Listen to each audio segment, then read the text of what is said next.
All right, everybody, welcome back to the Rough Draft Podcast, episode number 6. Again, we're back with a very special guest, someone who I had met through my recruiting process in high school. It's an interesting time, of course, as we always talk about with draft time, and wanted to get a college coach's take on things and kind of, that aspect, the other side of the coin. From the evaluation standpoint. And on this episode, we'll be also touching on the cornerback position later on with Andy. But right now, we're going to get into the interview. So without further ado, I want to introduce Coach Kevin Loney. Right now is at Bowdoin College. Is that how you pronounce it, right, Coach? Bowdoin College, up in Maine. So, Coach, give us a little bit of background just on yourself. Yeah. And we'll go from there.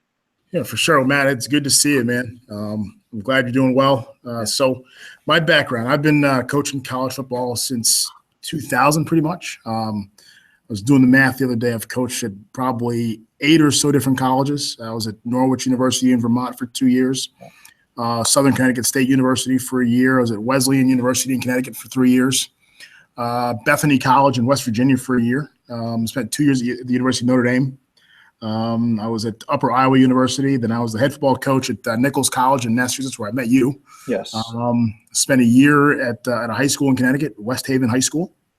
And then now I've been at Bowdoin for 2 years as the running backs coach and tight ends coach. And it's been a lot of fun. That's awesome. And I believe when you were at Bethany College, you coached with my college offensive line coach, Steve Potter, right? I just missed Steve. We just miss each other. Okay. Yeah, about a year. Yeah. Yeah. So good dude, man. Yeah, he's really good coach. So yeah, I like him a lot. And college coaching is I think it's a good industry, but it's one that you see a lot of turnover quite a bit. But there's still a good community there. Would you say? Yeah, for sure, absolutely. It's we jokingly say it's a great profession. It's a lousy business at times, but it's really good to be around young people who are trying to change the world. And hopefully have a hand in changing their lives too. So absolutely. So getting into, of course, with our podcast here, it's a big NFL draft podcast, and we talk about a lot of times scouting and stuff like that.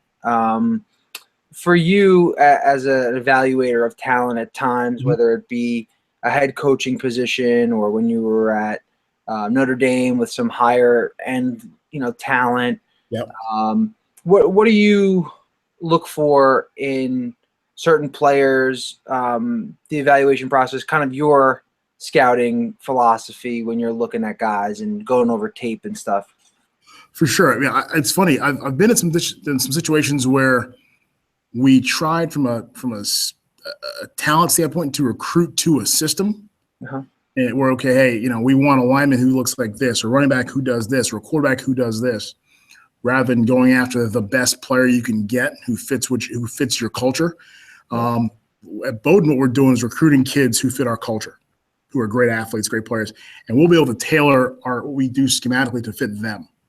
So you look at the quarterback situation in the NFL.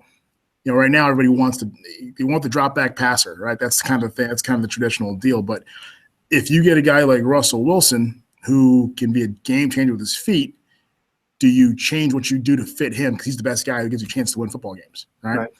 And at the college level, I think now you're finding more and more people are going after the guy who can run a little bit and who can make somebody miss in space, who can create some problems with their feet. I've always thought when I was on defense, I hated that as a player, as a coach on defense, is the guy who can move around he's an added dimension that you can't account for. Right. He's a wild card. Whereas the guy who's the drop back passer, if he's going to be on the same spot all the time, it's a lot easier to build your defense to stop that guy theoretically. So we're looking here at Bowdoin. Hey, who's the best guy? Who's the guy who gives the best chance to be successful? Who's a playmaker? Who's going to protect the football on offense, on defense? Who's the guy who can get off blocks? As you watch the high school film, that's what we're looking for. Those little intangibles, and then also there are things that does he play hard every snap? How much does he actually love football? Those things you can see on film. And then, we obviously now you're spending a lot of time outside of the athletic part of it is on character and culture. I mean, that matters a lot too. You got to get, because you don't have time to deal with headaches as much at the college level or at the pro level too. I mean, it's less and less. Right. Absolutely. Yeah, I think that's a big part of the game that is actually, I think, underrated. Yeah. And what I learned from even my short time at Cortland State was, guys aren't always promised a spot. Mm-hmm. If that means, even if he's a star player, if he comes in with a poor attitude in the off season, there's a chance that we don't, the coaching staff, when I say we don't want him back. The coaching staff didn't want him back. So that's really interesting, and I think that's a great philosophy to have Sure. when you guys do up there. Talk a little bit about, if you don't mind, for the listeners, your time at Notre Dame. So that's probably the biggest school, right? You'd say you were at. For sure, yeah. So was that under Charlie Weiss? Yeah, under Coach Weiss. So I got there right after a lot of really good players graduated. So Brady Quinn was leaving. I actually got there for his pro day, and I was an intern. Then I became the grad assistant in my second year, and so it was interesting to kind of watch the player development part of it with a really young football team. A lot of guys who had not had a lot of in-game experience, and seeing how they had to learn how to step up. And it was a process. From a recruiting standpoint, it was great to sit in the room with those coaches who had a lot of experience.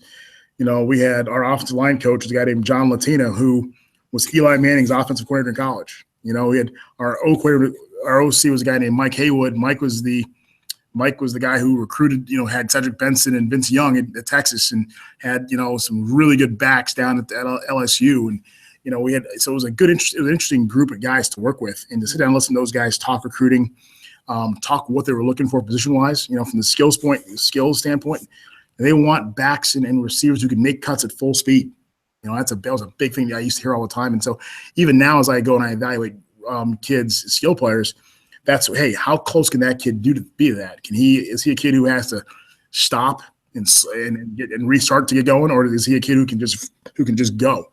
And for linemen, it's hip bending. You hear all the things all those buzzwords you hear as you watch, like, NFL Network and, Mike Mayock talking about, heavy-legged waist benders. It's all legitimate. It's all about, but, obviously when you're coaching at, the division, if a kid can really do that stuff in New England especially, he's probably going to be a scholarship player at like a Division II or a 1AA, or FCS, I should say now. But, for us, we're trying to recruit those kids who, are as close to that as possible. But you may have to develop a guy at Division III and Division II. You're going to have to get them in, winter conditioning and off-season programs to get them where they need to be. I would say this, that what you find is interesting is when you're looking at quarterbacks at that level, the Division I level, the BCS level, I don't know how much, they're looking to teach a kid mechanics. He's got to come in with some ability from a mechanical standpoint. Everyone's got arm talent. Everyone's got, can they do it all? But, how much are they looking to spend time coaching a guy and breaking down his throwing mechanics? He's got it already. He's the guy who's probably going to get the offer versus a kid who you got to teach how to play quarterback, So that becomes a different kind of thing for us. Interesting. That's definitely an interesting take on it. I was going to ask you too a thing. You brought up the buzzwords like hip bending, and that was, for me as an offensive lineman, as a bigger offensive lineman, hip mobility was always a thing that kind of, I guess, set me back in my game a little bit at times.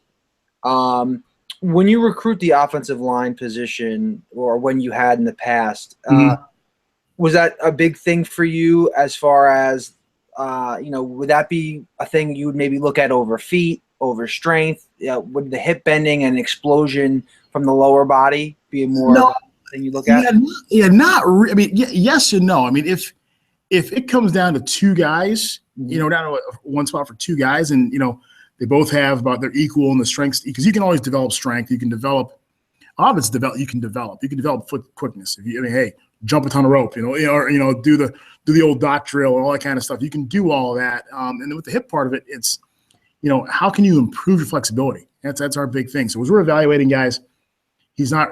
The big thing, for us becomes our camps. We push coming to our camps so we can evaluate you.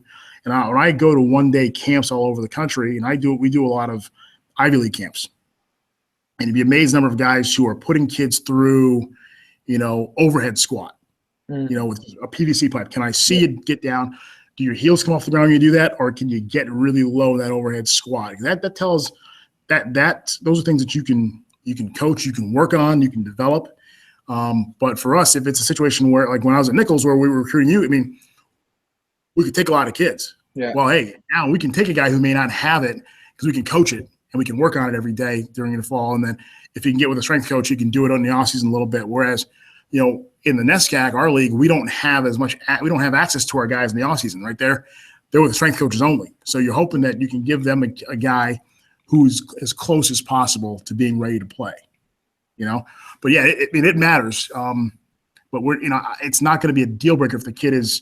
If you're out there just mauling kids, but you're stiff, hey, you're going to maul kids. Right. Well, it just matters. Hey, let's get you stronger. And let's work on it. But if you're a kid who's weak and can't bend and can't move, now we got some things to think about. Right. That's a really good point from that side of things. From your time college coaching, what have you had exposure-wise to scouts from the NFL level?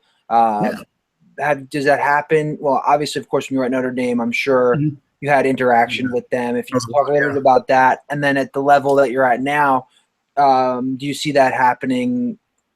Obviously, not as much, but do you see it happening? And if so, what's some interactions you have at that level? We do. So basically, every school that I've worked at, you're gonna get a note or a letter or an email from just about every NFL team, and they'll ask you, "Do you have a guy you think we should come look at?"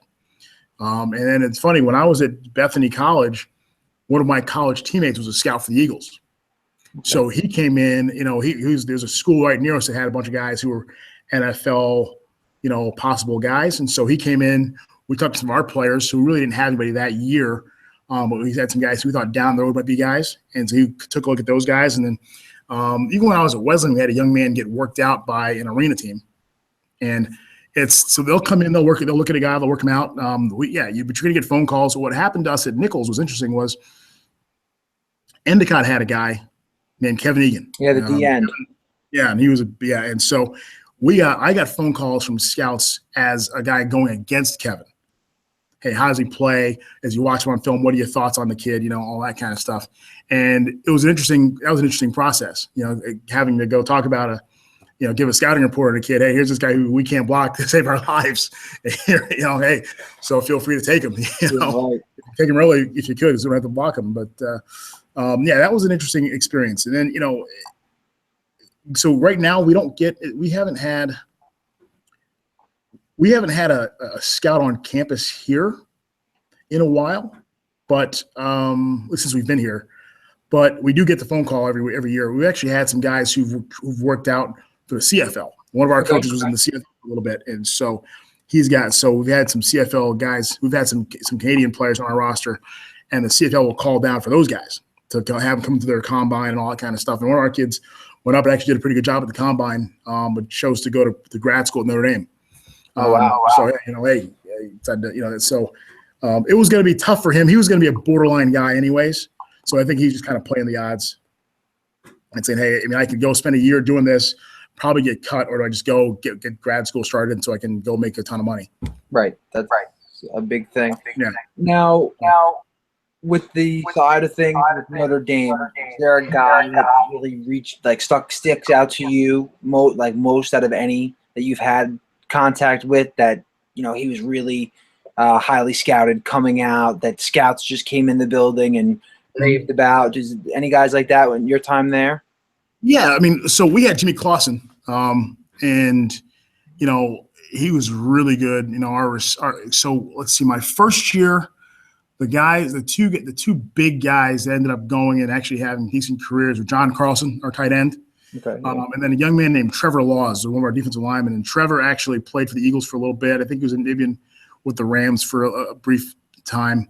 And Trevor led our team in tackles at 3 technique. on defense, which that's a really hard thing to do. Yeah, that's really hard. Had over 100 tackles at 3 technique, and he was an absolute dude. Wow. And I was pretty impressed with him. And we had we had 2 backs, they were freshmen, and Armando Allen and Robert Hughes, and those 2 guys, got scouted after the fact. After I left, I had them their freshman and sophomore year, and you could see that they're going to have a chance. Armando had some really good top end speed. He's a Florida kid, but he was a scat back who liked running between tackles. So he ended up being Matt Forte's backup for a little bit with the Bears. And now he's coaching now. And then Robert spent a while in Arizona at tailback. So, and our receiver situation at the time, Golden Tate was a freshman. We had him his first 2 years. And then Mike Floyd, my last year, was a freshman. So you knew those guys were destined for some pretty good stuff. Sure. Just how they practice every day. And obviously they've had pretty good careers, and Golden's been, it's an interesting deal watching that guy play, and then watching Mike, because Mike's just got so much ability. And once he gets it figured out and gets to stick with the team, he'll be fine. Yeah, I agree. I'm a big Michael Floyd fan. I like his ability as well. And then I guess just lastly, just touching on life as a college coach. Now, you hear all the time the NFL guys are, they're basically living at the office and game planning and, scouting. And is that similar for you guys in college? Now, I don't have that exposure. Of course, playing, I know that, takes a lot out of you. And same thing goes for coaching. How, what would you say about that? Is it 24/7? At times, yeah. At times. The one thing I do think is you do have a little, because of the recruiting aspect of it, you do have a little bit more flexibility at the college level. Mm-hmm. The guys that I've talked to that work in the NFL, I remember sitting down one day, I worked at camp, and Terry Robisky, longtime NFL assistant coach, was at the camp, and we sat down and talked, and I asked him about his schedule, and the hours were just nuts. And I said, your wife must hate it. And he goes, yeah. He goes, no, she likes the paycheck, And he's joking, obviously, but what you realize is those guys are working, and they're getting paid a ton of money, and that's the deal. Okay, you're earning every single dime of it. If not, maybe you're underpaid at that level. Mm-hmm. And for us, we end up dealing with a lot more of the X's and O's are the same. We end up doing a lot more of the off-field stuff. As you see college staffs at the major college level continue to expand, it's because they're trying to take as much off the plate of the coaches as they can. So how many guys can I hire a guy to work on just character development? Can we hire a guy to work on the kid's issues off the field? What are all those little things? Hey, getting the kid in contact with this person, whoever they need help with, whenever they need help. Whereas at the Division II, Division III level, maybe you don't have that budget. All your coaches are wearing all those hats. So you're going to be on campus a lot, but you're going to have some time to do some things. And what I decided when I was the head football coach, I used to hear a lot of coaches complain about how they were bad parents because they were never home.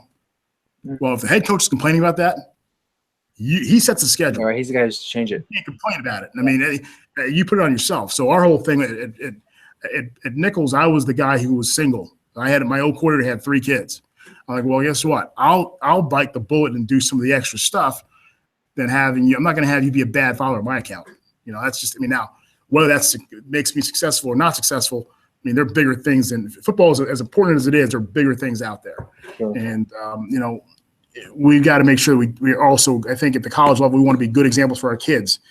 Whereas at the NFL level, those are grown men. Yes. Role models, but they got to be role models, whether they want to be or not. That's right. At our level, at the college level, you're still teaching guys who are, 18 to 22, 17, 18, 19 years old. They're still learning how to be grown-ups. And, the best thing you can do is be the example for them, I think. So. Awesome. Well, I appreciate the time. Great insight, and I know you and I are going to catch up a little bit after this. Yeah, absolutely. So, we thank you so much for your time and appreciate you coming on. Thanks, Mike. Good to see you guys, man. All right, let's talk later.